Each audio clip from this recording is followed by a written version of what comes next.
All right. That's nice. We'll have a fun time with you. I hope so. No, we're already having it. Yes. All right. So down to the business for today. I really like to call it the business of today because honestly, ladies, I don't know, but I used to be a very optimistic person. Like I preach to people that Nigeria will get better, we'll get better, we'll get better. But right now, I wouldn't say I'm as hopeless as I don't even know what word. We're talking about the price of major foodstuffs in Southwest Market. It said the report has said that it has been increased by 100%. And we're women. I mean, we go to the market every day. I bought, I can remember, but this time last year, a sachet of tin tomato, the one they sell for 15 naira now, is now about 150 naira. Yes.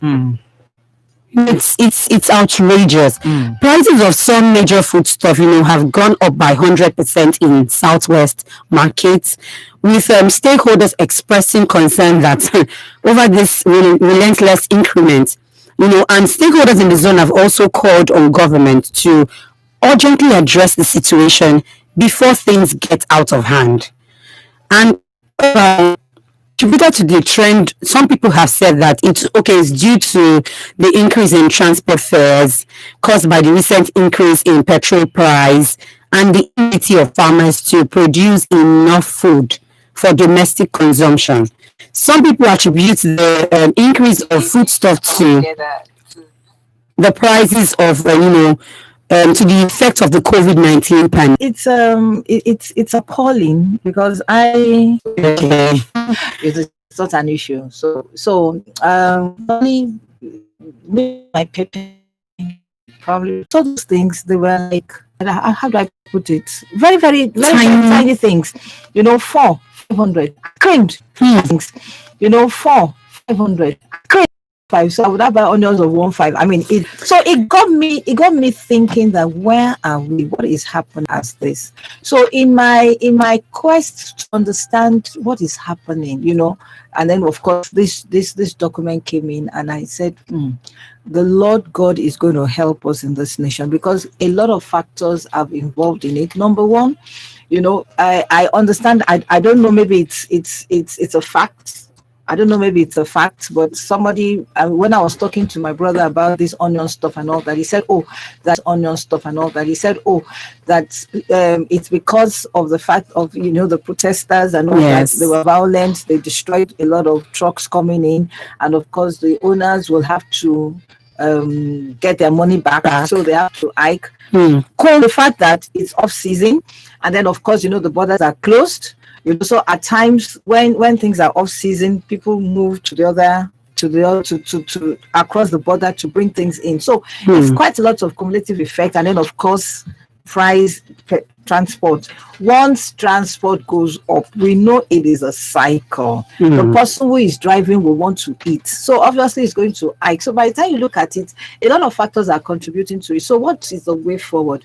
It's just for the government to now look at it, understand what the problems are, and now begin to solve it. Not the symptoms, but the cause of the problem. And I know that during pandemic, a lot of farmers actually lost. Some of them could not actually do what they're supposed to do on the farm. Yes. And then of course, most of the things we take from the south are actually coming from the north. And then during these Boko Haram issues and things like that, particularly Benue, where I mean yams and all that, where I mean they call it the food basket. A lot of them lost their farmyards. I mean, I know two people that they could not farm, they had to come to Lagos. So by the time we look at it on the long run, you find out that now we cause this problem ourselves, and we have to sit down and solve the problem by ourselves. All right. This is Women Radio WFM 91.7. It's 29 minutes past 12 on Women Radio, and this is Panorama. I am your host, Ruby Rudy, and I've got Bukola Femi Adela in the studio with me and Ibinabo Dixon. All right, over to you, Ibinabo. You know that some of this major food stuff, I know everybody knows what food stuff, but let me just remind our listeners. Some of these major food stuff, particularly, are just our normal rice, beans, and what's it called? your onions, gari, Gary. etc. They were normal. I remember back then during the era of the military. Then I was younger, but my parents, my mom said she would go to the market with 500 naira and could buy food stuff for like over a week. But now in my own time, it's no longer the same. I can't even afford to take 500 naira to the market. Let me say 2,000 naira now. To buy what? To buy what? Exactly. What am I buying? Even never, please. What's your thoughts on this? Because this is I don't know. I'm not hopeful anymore. No, you have to be. First of all, let me say that you have to keep hope alive. Yes, because but you have no choice. Yes. It's the best way. I mean, sometimes we tend to see things on side because if you go the other route, Yes. you're not helping yourself. Okay. However, going back to the topic of discussion, you see, we will always tell the government to be proactive. Okay. You have to be proactive. Many countries, in fact, the whole world experienced the pandemic, the COVID-19 pandemic. So it's not something that was particularly peculiar with Nigeria. Every part of the world got their own fair share of the problems, and it is still there. It's not like we have gotten over the COVID-19 pandemic. So if we allow this, the lacuna that the pandemic had, created to further expand, it's going to affect a lot of people. By now, I thought that the government would have, drastically, engaged the farmers. Okay. In other aspects of farming. We have AI farming, we have soilless farming. You understand? Do everything you have to do to provide food for the people. Because you see, when they say the hungry man is an angry man, I mean, it's not an old thing. It is still happening now. Yes. So when people are hungry, salaries are not paid. In some places, salaries are being slashed. Then we are now talking about when I read it was 100% increase. They don't do maths well. The increase is over 300. Yeah. Because if you would buy in the time pass, if you would buy a sachet of tomato paste of 70 grams for 50 naira, and now it's 150. That is about 200-300 naira% increase. So we can't. I mean, how do you cover the excesses with no money? The minimum wage that we have been crying about, 30,000 naira. It's nowhere to be found. Most governments cannot pay. Yes. Some of them who have been paying are owing. So how on earth do you expect the man or the woman who earns 30,000 naira meet up with this, increment? So, everybody, we all knew that. We were all even projecting that after assuming the COVID-19 completely was wiped off, we're able to handle it, and I mean we booted it out of Nigeria. It would leave behind some scars. So what were our plans as a government, as a people, to be proactive and project what would happen and how would we curb it so that it doesn't, I mean, the weight does not completely crush the ordinary man. So I mean, government, all of this, okay, we have these various loans being given out. Yes. Who are monitoring how it is being expended? Are we giving the loans to the right people? Are we monitoring how the loans are being expended? Yes, you will see the loan, sometimes they don't give it, I mean in cash. They give it in terms of what is needed on the farm. Okay. But how do we monitor? We know that some states would experience annually flooding. What have we done as a government to mitigate the aftermath of such?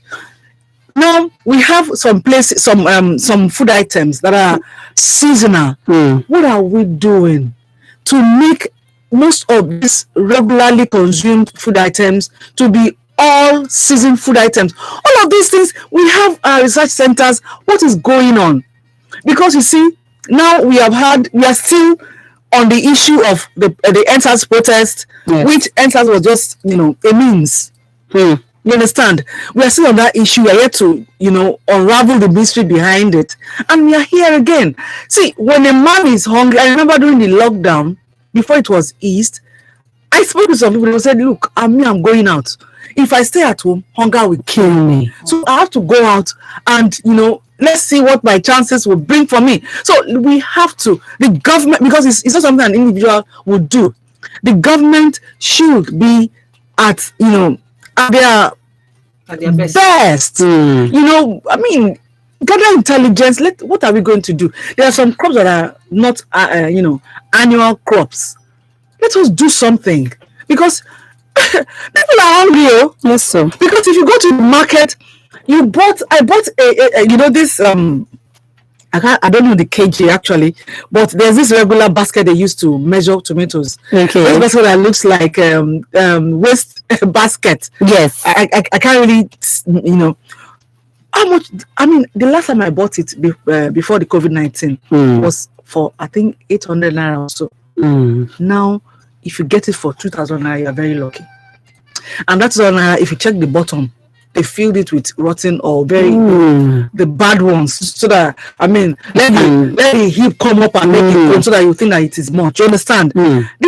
What is the government doing? Transport fare. Yes. We know that when there is an increase in the transport fare, in pump price, it doesn't commensurate with the increase of transport fare. If the pump price 20%, you are very sure that transport fare will increase by 200%. So who monitors that? Yes. You understand? We need government to bring about monitoring mechanisms so that people don't just cave in and die under this pressure. It is much. It is because Nigerians, there's a way. Nigerians, we have this survival. Yes. But you see, there comes a time that you become so weak. You're all that strength you have that you always bring up each time that we have issues like this. By the time you have expended everything and there is nothing else there, people go crazy.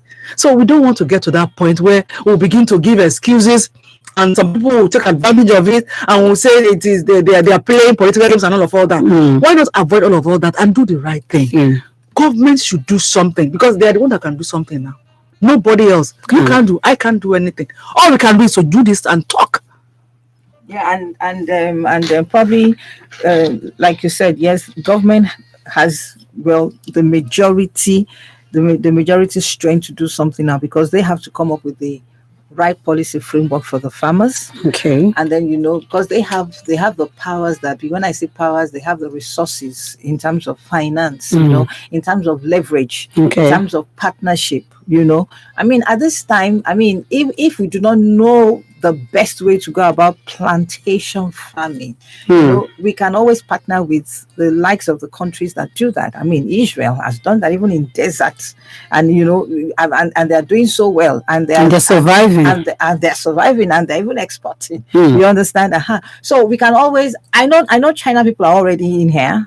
Doing their own thing. So, but I think it's just look at it holistically. Like I said, it's not the symptoms, but let us look at the problems. What are the problems, and can we solve the problems? Yes. I know I wasn't on last week. We were talking about Mr. President saying more youths are coming into agric and all that, and I was saying that my own concern is I hope it's not a talk thing, it's an action thing where the real framework, what we need is plantation farming. You understand? Stance where you have hectares of food being produced and irrigation being used, because we can no longer depend on the rain anymore. That is why we have some that are off season and on season. So they have to look at it critically. We have the best brains here. That's the truth. But the political will and corruption will not. So we are just appealing to the so-called people.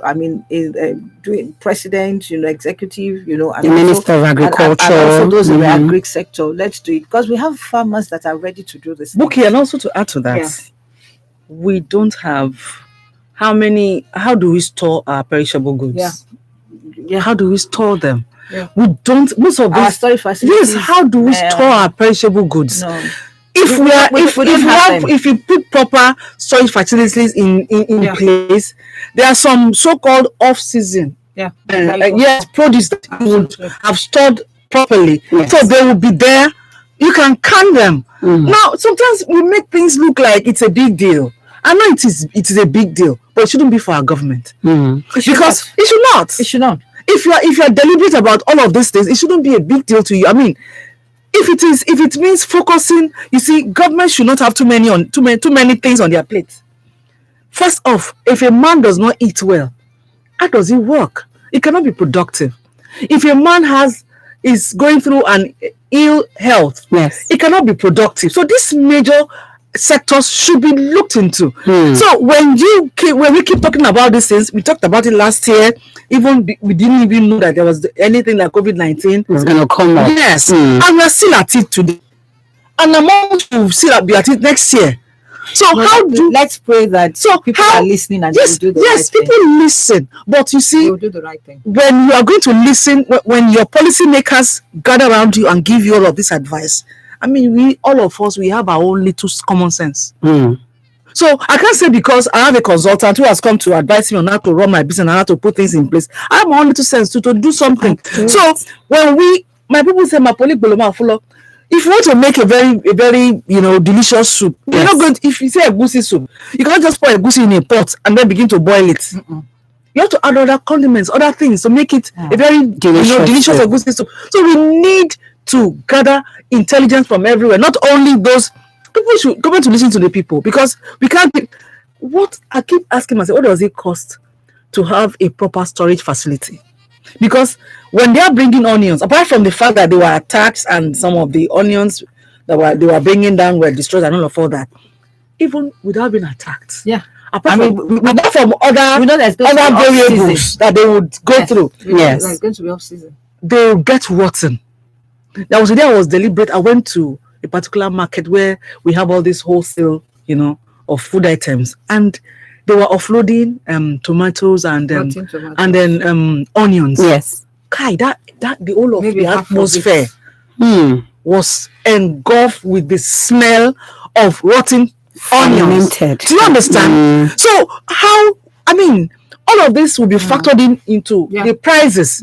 So government, government has to look into this. We can't doing the same thing over and over. Every year we keep talking about the same thing over and over. The people will tell you, you're just talking. We can't just be talking. There must be action to match all that we are saying. Absolutely. We have to look at preservation. Okay. We have to look at processing. We have to look at logistics. And logistics in terms of how do we transport logistics, preservation without destroying them. Because we had those banks before. We had those silos before. We have those grain reserves before. Yes. Someone will come and tell me that there are some functioning, but the truth about it is that if 10% is functioning, is that 100%? Not at we all. need more than 100% to function. Okay. Yes. We had silos. Yes. Go and look at the dates those silos were put there. No, the population has increased. We should work with our population. You understand? You know why I'm laughing? I did my intern in a fashola farms. Not the former fashola. There is the fashola in Oyo State. Yes. And as at that time, I'm talking of years ago. I mean, you could see the silos that were there. They're not functioning now. This is even south. Not to talk of what we have with the north. You understand? Even right here in Ogba, you have the cocoa, whatever there. Plantation? No, not plantation. The warehouse. Okay. Look at it. It's just there. Dilapidated. Abandoned. Yes. Big storage farms. So we need to look. They don't have no excuse. But they don't. Because really look at it. Yes. If you look to the countries that experience winter, they eat. They have fresh. I was opportune to go, and some years ago, and they took us to how they store their things, the technology behind it, and I was amazed at the big silos, gigantic they have.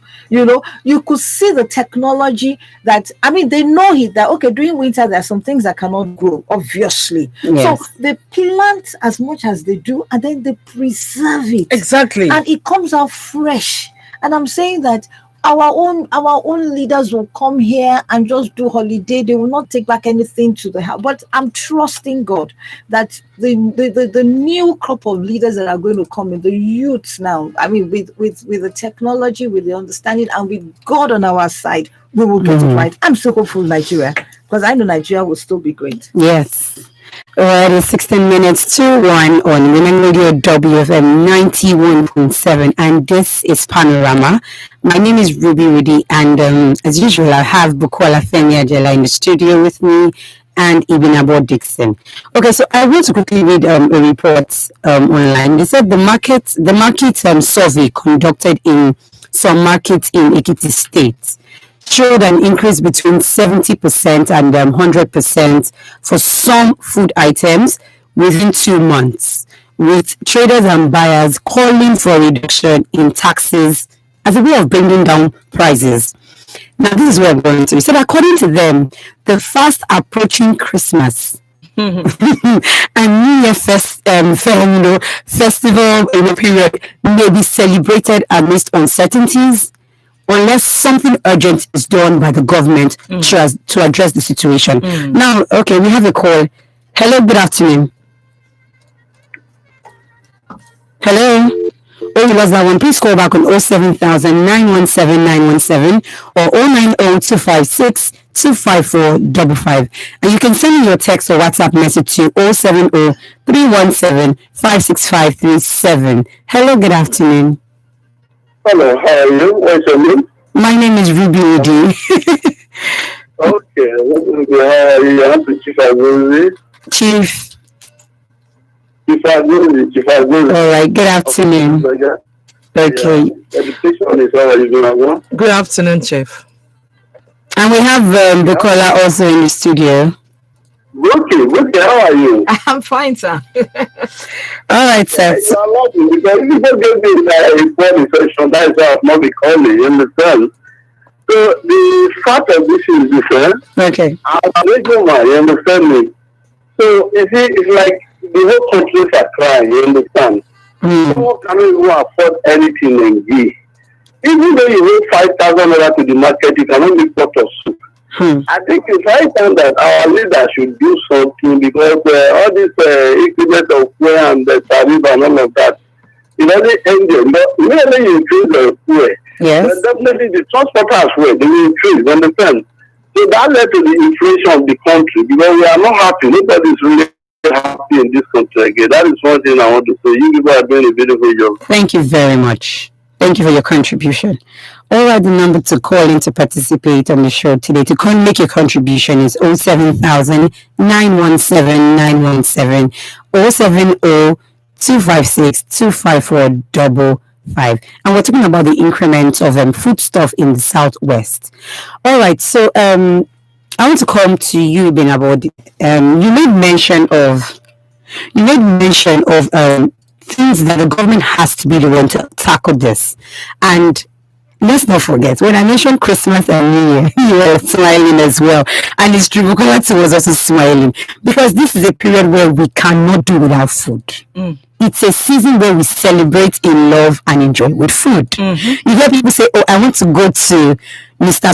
So, and they cook very well, they celebrate Christmas very well. And so most Christians use that avenue to also give food items to their fellow brethren as well, or neighbors. So now that the food now has increased to over 100% or even more, how is it going to be this Christmas? And how should our government now start to tackle this? I don't just want we just listen our point. I want to let's carry it this way, step by step procedures.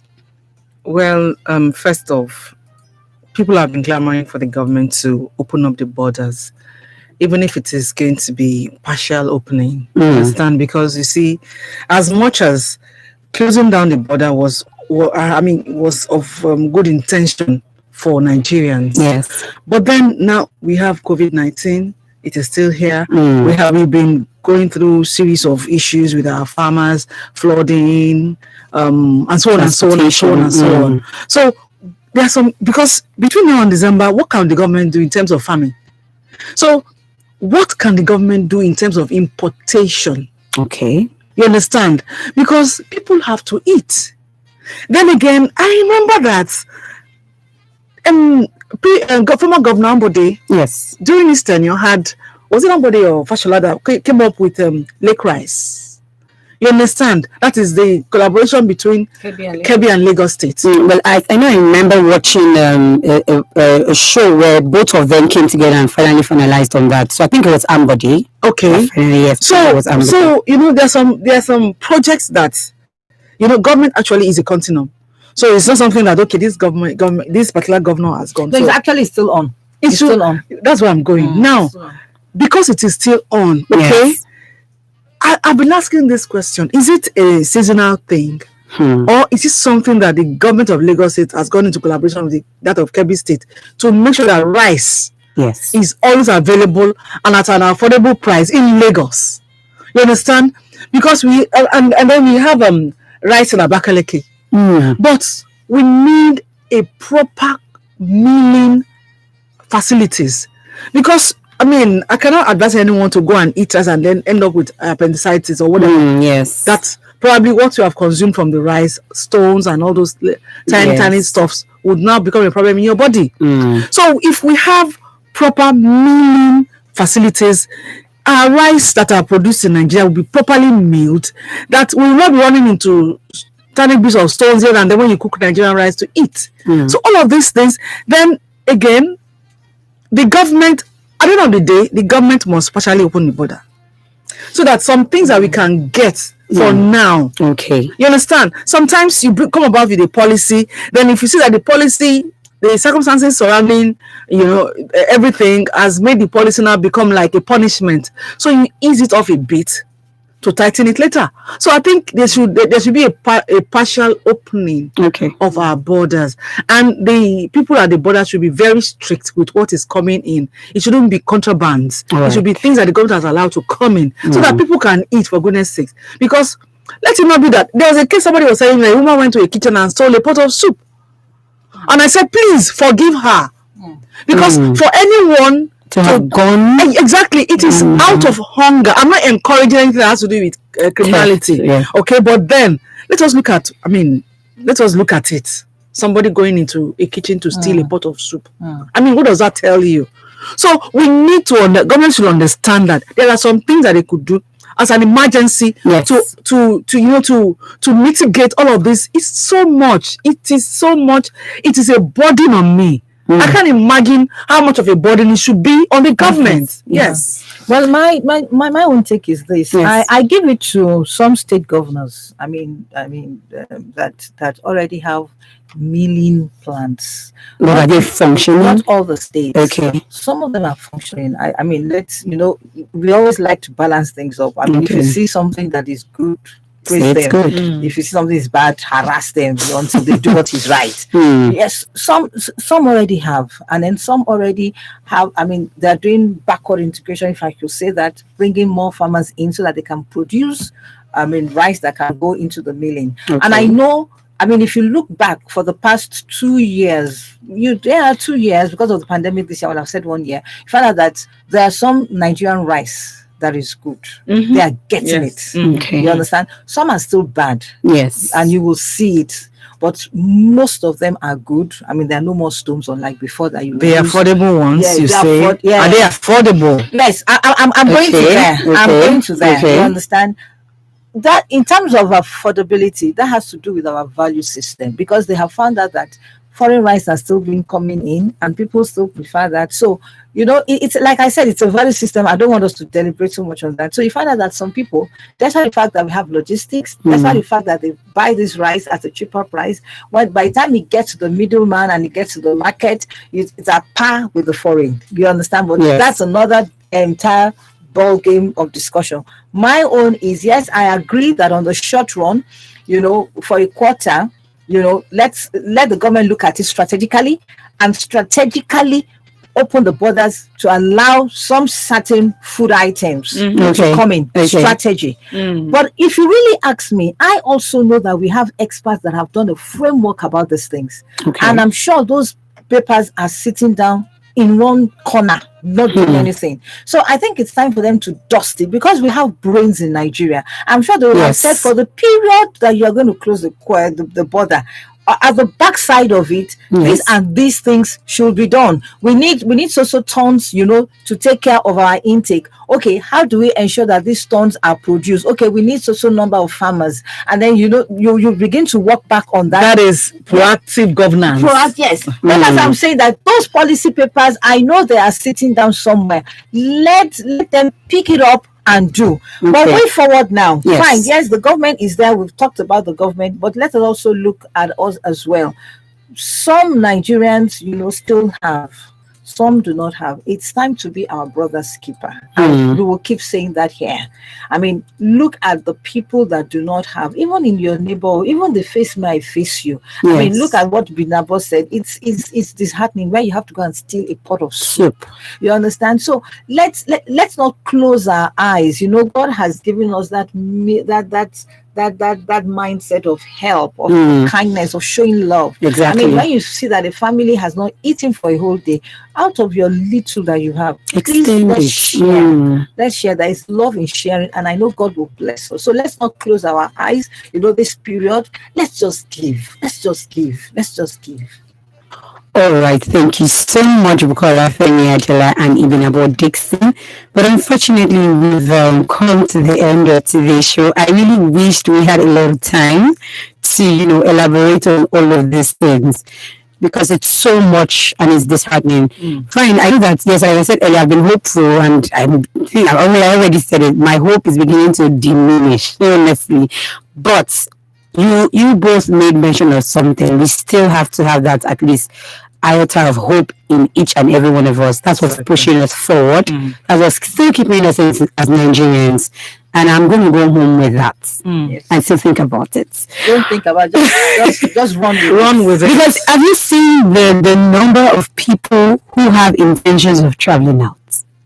That amazes me too, because I mean, you don't travel out with 100,000 naira. No. It costs a bit of money to travel out.